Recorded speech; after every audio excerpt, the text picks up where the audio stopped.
Yeah, I had Andy gets roughed up a lot, so yeah, there are a few things. Did you find learning stunts was an extra fun thing, or did it seem a bit difficult? No, it's a definitely, every time you show up on set, you're doing something exciting on the page, and it's too fun, you know. That's fair. Hi there. Hello. My name is Harry. I was here yesterday. Hi. Christine, I don't really remember what happened to the character. I know you ended in season 2. I remember 2 of y'all were together, and then y'all had Chucky. First of all, my most memorable, I remember the scene when, in 7, when you first came back and you were on a date, and I was like, yeah, is that really it? Are my dates that bad? And the date was really bad because you were known as the guy with crazy dog. I haven't gotten a date in a while, man. Yeah, you really know you're good at it. So, the most memorable scenes for me, I was trying to see which one was the most memorable for y'all. That fan, when he got chopped by the fan, that was really wild. And also I wanted to kind of know when, I wanted to know how he kept coming back. Because I remember in 2, I don't know where he kept coming back. Because in 2, it was just like he kind of formed together at the beginning. I guess it was the voodoo thing. And then, stitched up and by Chucky.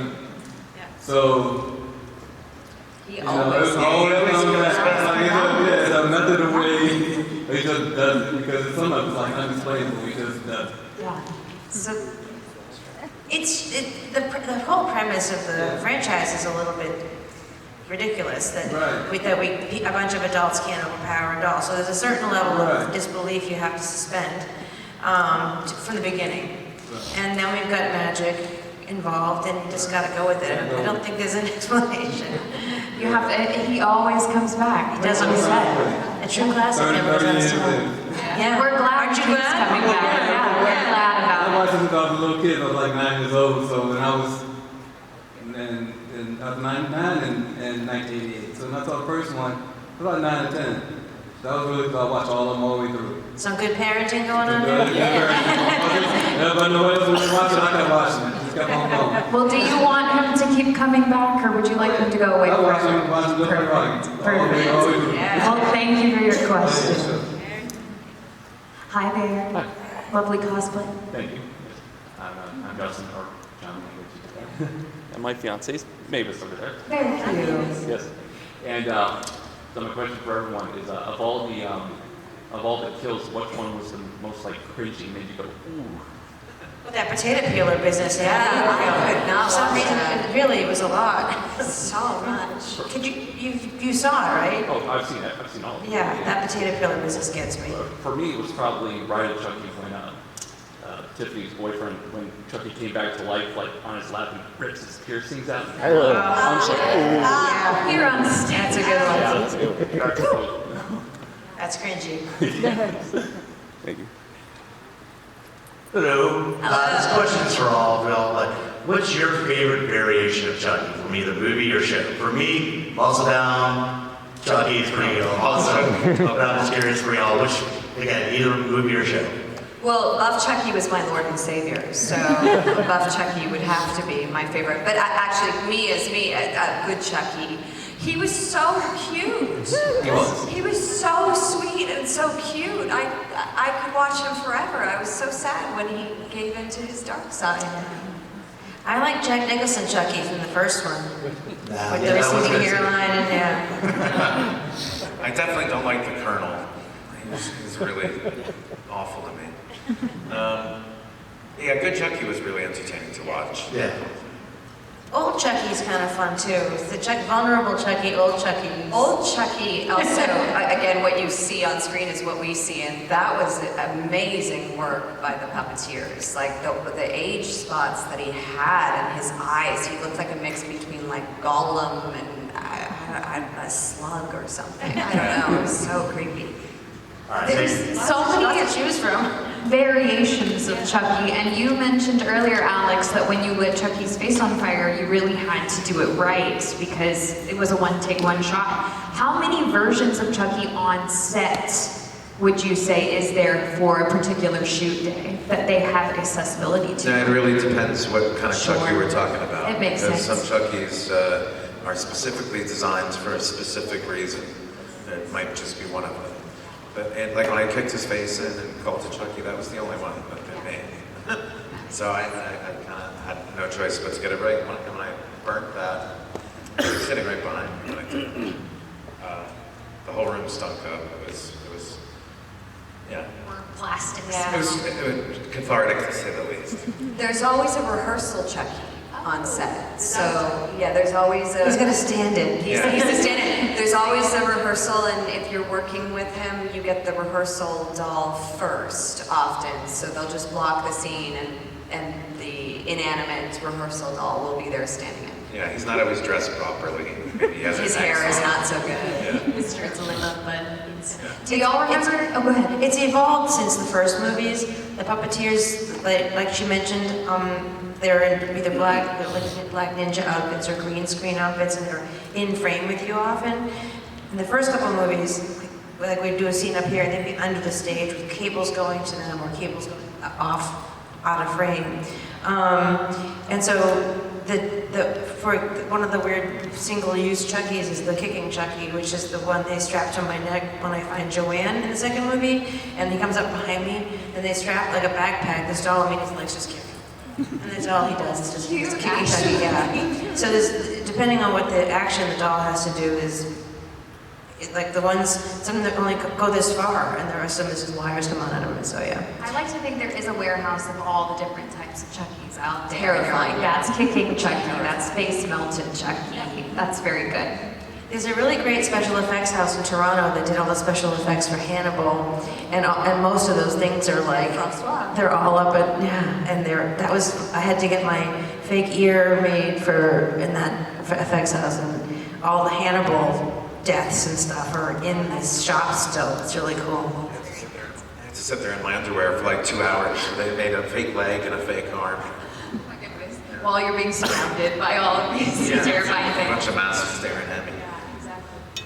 Hi there. So another question I was thinking about was, and it kind of goes off of what you were just talking about, whether it's practical effects or number of actors on screen, what's the most complicated scene that you could think of that you had to shoot, whether it had to be with all the puppeteers in the background or just a number of people being coordinated? I think the most ambitious, the earliest, most ambitious Chucky was the Miss Kettlewell kill, because he had to walk toward the camera, and you had to see nothing coming out of him, and I think that took a whole day, I think, to get just that walk together. Yeah. I think the melted down one was a challenge too. Not that I actually melted him to look like that, but that was at the end of the film. Yeah, I know, I've been through so many of them. Weirdly, when I was washing his feet as the nun, that whole scene when he's just like, it took them, they had never done a lot of those movements before. So the puppeteers were trying to figure out how do we, okay, his hand needs to come behind his head, and he needs to stretch out his feet.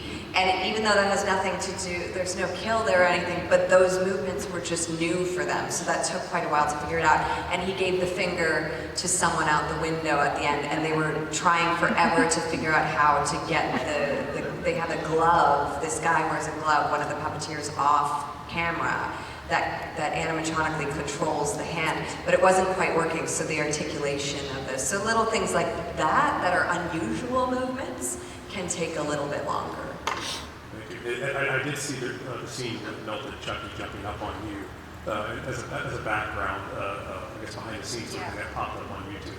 It looked like it was amazing how many people are behind the scenes operating that. Thank you. It's amazing how they can also contort themselves, the puppeteers, into the smallest spaces to do what they need to do.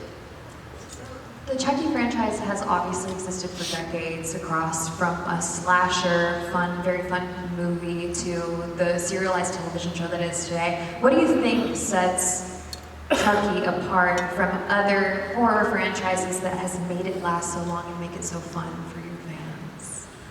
He's just charming. I hate to give it to him, but he is. He makes people laugh, and he has a lot of one-liners. And just Don's consistency to the story. I think the practical puppetry is a big part of it. I think that there's a warmth and soul to that would exist if it was CGI. But I think also the fact that I think it's the only franchise that's gone on for as many years as this one has and not been rebooted or you know, nobody else has peed on it for lack of a better expression. So for example, I love Rob Zombie movies, and if Rob Zombie had come in and directed Bride of Chucky, Bride would be a very different movie than it is. And so the fact that Don Mancini has had such control, like a puppet master, I think it's important. A story's been told since '88 where a 6-year-old is still a live character in the franchise. It's all Don Mancini, really. I think truly that man has an endless imagination and came up with this very fun character that has an irreverence and, as Alex said, a charm to him. And it's all his brain. It's all Don's brain.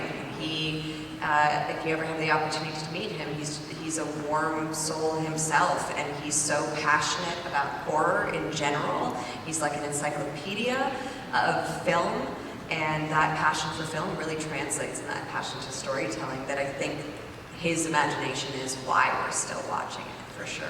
Also, he's never gotten jaded about it. He has none of that, like, oh, fuck, another Chucky movie, but it's a paycheck, I'll do it. He's absolutely still as invested in every character as he ever was. There's a sincerity to it all that I think really comes through.